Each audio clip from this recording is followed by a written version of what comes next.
İkinci fəsil. 12-15 il bundan əvvəl şəhərin baş küçəsində tikilmiş, öz evində Qromov adlı ağır zəngin bir zadəgan yaşayırdı. Onun Sergey və İvan adlı iki oğlu var idi. Sergey 4-cü kurs tələbəsi olduğu zaman vərəm xəstəliyinə tutulub ölmüşdü. Bu ölüm ailəsində birdən-birə dolu kimi yağan bir sıra bədbəxtliklərin başlanğıcı oldu. Sergeyin dəfnindən bir həftə sonra qoca atası saxtakarlıq və israf üstündə məhkəməyə verildi və çox keçmədən həbsxana xəstəxanasında yatalaqdan öldü. Ev və bütün əmlak müzayidə ilə satıldı və İvan Dimitriç ailəsi ilə bərabər evsiz qaldılar. Qabaqlar İvan Dimitriç atasının sağlığında Peterburg Universitetində oxuyarkən atasından ayda 60-70 manat xərclik alardı. İndi isə öz həyatını tamamilə dəyişməyə məcbur olmuşdu. Səhər tezdən gecə yarısınadək az bir muzla dərs verməli, ona buna cürbəcür ərizə yazmalı olduğu üçün yenə ac-yalavac dolanırdı. Çünki qazandığının hamısı anasına göndərirdi. Nəhayət, İvan Dimitriç belə ağır yaşayışa davam gətirmədi. Ruhdan düşüb xəstələndi və universiteti atıb evə qayıtdı. Şəhərdə qəza məktəbinə müəllimliyə girdi.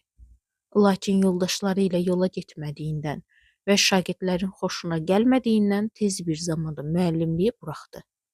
Birazdan sonra anası da öldü. İvan Dimitriç 6 ayadək işsiz qalıb yavan çörək və su ilə dolanmağa məcbur oldu. Sonra məhkəmə pristavı vəzifəsinə girdi. Xəstəliyinə görə qulluqdan çıxarılana dək bu vəzifədə qaldı. O heç vaxt hətta tələbəlik illərində belə sağlam adama oxşamırdı. Həmişə rəngi sarı, bədəni arıq idi. Tez-tez soyuqlayır, az yeyir, pis yatırdı. Bircə qədək çaxırdan başı gicəllənir və özündən gedirdi. Adamlara böyük meyil göstərirdi.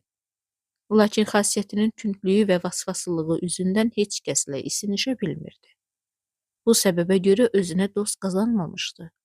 Şəhərlilərə həmişə həqarətlə baxardı. Dediyinə görə onların kobud nadanlığı və heyvani yaşayışları ona alçaq və mənfur görünürdü.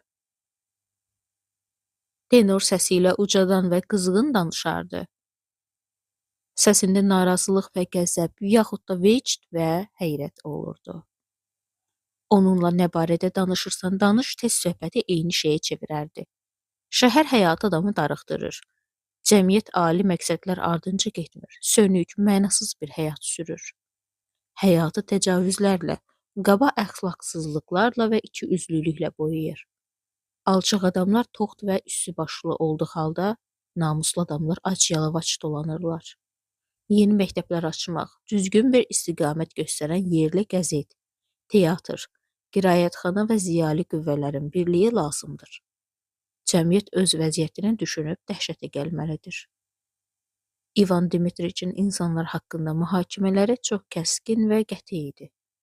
O bütün bəşəriyyəti namuslu və alçaq adamlara bölürdü. Ondan ötürü orta bir pillə yox idi. Qadın və məhəbbət haqqında həmişə ehtiras və vəcdlə danışardı. Lakin buna baxmayaraq ömründə bir dəfə də olsun birinə vurulmamışdı. Mühakimələrinin kəskinliyinə və özünün əsəbiliyinə baxmayaraq, şəhərdə onu sevir və öz aralarında onu mehribancasına Vanya adlandırırdılar. Onun fitri nəzakəti, xidmətkarlığı, rəhbətliliyi, əxlaq təmizliyi, köhnəlmiş strukturu, xəstə görünüşü və ailə bədbəxtlikləri adamda gözəl, səmimi və kədərli bir hiss oyadırdı. Bir də o, yaxşı təhsil almış və çox mütaliə etmişdi. Şəhərlilərin rəyincə hər şeyi bilirdi və şəhərdə bir növ səyyar lüğət hesab olunurdu. Mütaliə çox vaxt sərf edərdi. Bir də gördün ki, klubda oturub əsəbiliklə saqqalını didişdirir. Jurnal və kitabları vərəqləyir. Üzündəki ifadəsindən anlaşılırdı ki, bütün bunları sürətlə oxuyur və çeynəmədən udur. Mütaliə onun xəstə vərdişlərindən biri idi. Çünki əlinə keçən hər şeyi, hətta keçən ilki qəzet və təqvimləri də eyni acgözlüklə oxuyurdu. Evdə həmişə uzanıb mütaliə edirdi. İkinci fəslin sonu. Üçüncü fəsil. Bir dəfə payız səhəri İvan Dimitriç paltosunun yaxalığını qaldırıb, palçığı şappıldada döngələrdən, həyətlərdən keçərək icra vərəqəsi ilə pul almaq üçün bir meşşanın evinə gedirdi. Hər səhər olduğu kimi indi də ovqatı təlx idi. Döngələrin birində 4 nəfərdən ibarət silahlı konvoy ilə dövrəyə alınmış 2 nəfər ayağı qandallı dustağa rast gəldi. Qabaqlarda İvan Dimitriç dustaqlarla tez-tez rast gələr və həmişə onların halına yanardı. İndi isə bu təsadüf ona xüsusi, qəribə bir təsir bağışladı. Nədənsə ona elə gəldi ki, birdən onu da bu dustaqlar kimi qandallayıb balçıqlı küçə ilə qazamata apara bilərlər. Meşanın yanından evə qayıdarkən poçtun dinində tanış bir polis nəzarətçisinə rast gəldi. Nəzarətçi İvan Dimitriçə salamlaşdı və onunla birlikdə küçədə addım-addım bərabər getdi. Bu hal ona nədənsə şübhəli görünürdü. Evə gəldikdə bütün günü dustaqlar və silahlı soldatlar fikrindən çıxmadı. Anlaşılmaz bir həyəcan kitab oxumasına və fikrini cəmləşdirilməsinə mane olurdu. Axşam lampa yandırmadı. Gecə isə gözünə yuxu getmədi. Hey düşünürdü ki, onu da həmin dustaqlar kimi qandallayıb qazamata sala bilərlər. Özünü heç bir şeydə müqəssir hesab etmirdi və gələcəkdə də heç bir kəsi öldürməyəcəyinə, yanğın törətməyəcəyinə, oğurluq etməyəcəyinə əmin idi. Lakin bilmədən qeyri-ixtiyari cinayət etmək çətindirmi? Böhtan qurbanı olmaq və nəhayət məhkəmədə səhv etmək mümkün deyilmi? Qoy heç kəs deməsin ki, mən dilənçi olmayacağam, ya həbsxanaya düşməyəcəm. Bunu əsrlər boyu əldə edilmiş xalq təcrübəsi göstərmişdir. İndi mühakimə üsulunda məhkəmə səhvi mümkün olan şeydir. Və buna da təəccüb ediləcək bir şey yoxdur. Özgənin izrabına rəsmi, işgüzar və əlaqə bəsləyən hakim, polis nəfəri, həkim kimi adamlar zaman keçdikcə gördüklərinə o qədər də adət edirlər. Bu artıq adi bir vərdiş olur və onlar istər-istəməz öz müştərilərinə rəsmi əlaqə bəsləyirlər. Həmin adamlar bu cəhətdən həyat arası qoyun və dana kəsən, tökdükləri qanı görməyən mujikdən heç fərqlənmirlər. Şəxsiyyətə rəhimsiz formal əlaqə bəsləyəndə günahsız adamı bütün əmlakından və hüququndan məhrum edərək özünü katorqa cəzasına məhkum etmək üçün hakimə yalnız bircə şey lazımdır. Vaxt.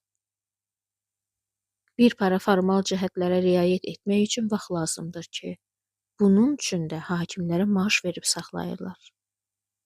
Bundan sonra isə hər şey bitdi. Getdi. Sonra gəl dəmir yoldan 200 veys uzaqda olan bu kiçik palçıqlı şəhərdən ədalət və kömək gözlə. Hər bir zorakılıq cəmiyyət tərəfindən əlverişli bir zərurət kimi qarşılandıqda və hər bir mərhəmət, şəfqət aktı, məsələn, bəraət hökmü cəmiyyətdə bir sıra narazılıq və intiqam hisslərinə səbəb olduqda, ədalət haqqında düşünmək gülünc olmazdımı? Səhər İvan Dimitriç yuxudan dəhşət içində ayıldı. Alnına soyuq tər basmışdı. Artıq hər dəqiqə həbs edilə biləcəyinə əmin olduğu halda yerindən qalxdı. Dünənki ağır fikirlər indiyədək onu tərk etmirdisə, demək bunlarda azacıq da olsa həqiqət vardır, deyə düşünürdü. Bu fikirlər adamın beyninə səbəbsiz girməz ki. Bir qaradavoy tələsmədən pəncərənin qabağından keçdi. Bu əbəs deyildi. Budur, 2 nəfər adam da səssiz-səmirsiz evin yanında durdu. Bunlar niyə danışmırlar? İvan Dimitriçdən ötürü əzablı gündüzlər və gecələr başladı. Pəncərənin qabağından keçən və həyətə girən adamların hamısı ona casus və polis xəfiyyəsi kimi görünürdü. Günorta çağı adətən ispavrik, öz quşu atlı faytonunda küçədən gedirdi. O şəhər yanı malikanəsindən polis idarəsinə gedirdi, lakin İvan Dimitriçə hər dəfə elə gəlirdi ki, o çox yeyin gedir və üzündə də xüsusi bir ifadə var. Yəqin şəhərdə mühüm bir caninin zühur etdiyi bildirməyə bəsdir. İvan Dimitriç hər dəfə qapının zəngi çalınanda və ya darvaza döyüləndə diksinir və sahibəsinin yanında təzə bir adam görəndə qorxudan rəngi qaçırdı. Polis nəfərinə və jandarmlara rast gələndə gülümsəyir və laqeyd olduğunu göstərmək üçün fit çalırdı. O hər dəqiqə həbs edilə biləcəyini gözünün altına aldığı üçün gecələr yatmırdı. Lakin ev sahibəsinə özünü yatmış kimi göstərmək üçün ucadan xoruldayırdı və köksünü ötürürdü. Axı yatmamışdısa demək vicdan əzabı çəkir. Bu isə şübhə oyada bilər. Vaxtlar və sağlam məntiq onu inandırırdı ki, bütün bu qorxu sarsaqlıq və dəlilikdir. Həbs olunmaqda və qazamata düşməkdə isə dərindən baxsan, mahiyyət etibarilə heç bir qorxu yoxdur. Tək ki, insanın vicdanı təmiz olsun.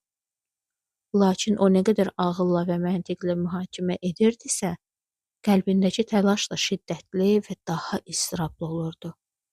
Bu hal insan ayağı dəyməmiş mişədə düşənişin bir adamın ağaclarını qıraraq özünə məskən düzəltmək istədiyini oxşayır. O baltasını nə qədər işlədirmişsə, ağaclar o qədər sürətlə göyərib ətrafı bürüyürmüş. İvan Dimitriç nəhayət bütün bu təşəbbüslərin əbəs olduğunu görüb, mühakimə etməkdən əl çəkdi və bütünlüklə ümidsizliyə qapıldı. Daimi bir qorxu içində yaşamağa başladı. O tənhalıq axtararaq adamlardan qaçmağa başladı. Əvvəllər qulluq etməkdən zəhləsi getdiyi halda indi qulluq ondan ötürü lap dözülməz olmuşdu. O qorxurdu ki, birdən onu aldadarlar. Xəbəri olmadan cibinə rüşvət qoyarlar. Sonra da üstünü açarlar və bilmədən rəsmi idarə kağızlarında saxtakarlığa bərabər bir səhv edir. Ya da özgə pulunu itirər. Qəribə olan burasıdır ki, onun fikri heç zaman indiki kimi elastik və yaradıcı olmamışdı. İndi o azadlığının və namusunun ciddi təhlükə altında olduğunu təlqin etmək üçün hər cür, min cürə müxtəlif səbəblər uydurub düzəldirdi. Lakin burası var ki, xarici aləmə, xüsusən kitablara marağı xeyli azalmışdı. Hafizəsi də zəifləmişdi. Yazda qar əriyəndən sonra dərədəki qəbirstanlığın yanında 2 yarı çürümüş meyit tapmışdılar. Bunların biri qoca arvad, o biri oğlan uşağı idi. Meyitlərdə zorla öldürüldükdən bildirən əlamətlər vardı. Şəhərdə hey bu meyitlərdən və bunları öldürənlərdən danışırdılar. İvan Dimitriç ondan şübhələnməsinlər deyə küçədə gülümsəyə gəzirdi. Tanışlarına rast gələndə isə bənzi ağarır, rəng verib rəng alır və inandırmağa başlayırdı ki, dünyada zəif və məzlum adamları öldürməkdən daha alçaq bir cinayət ola bilməz.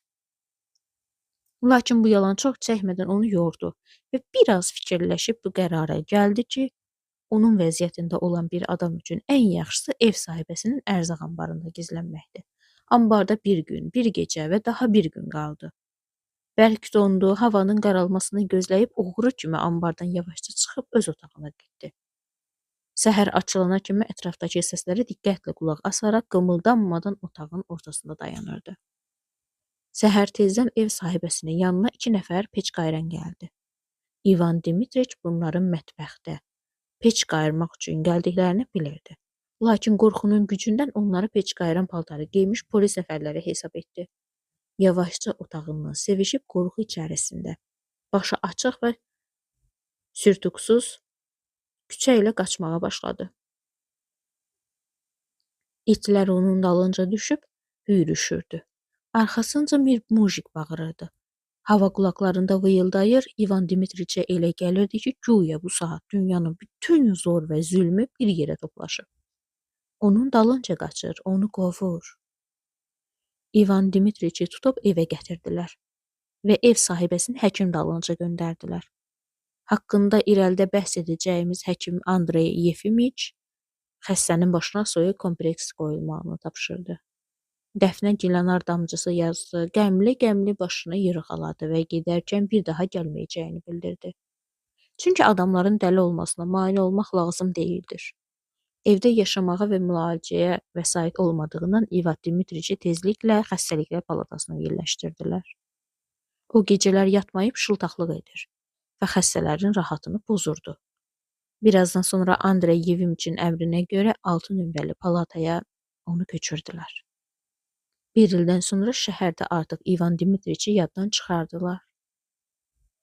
Ev sahibəsi tərəfindən talvar altındakı xizəyə atılmış kitablarını da xırda uşaqlar daşıyıb apardı. 3-cü fəslin sonu.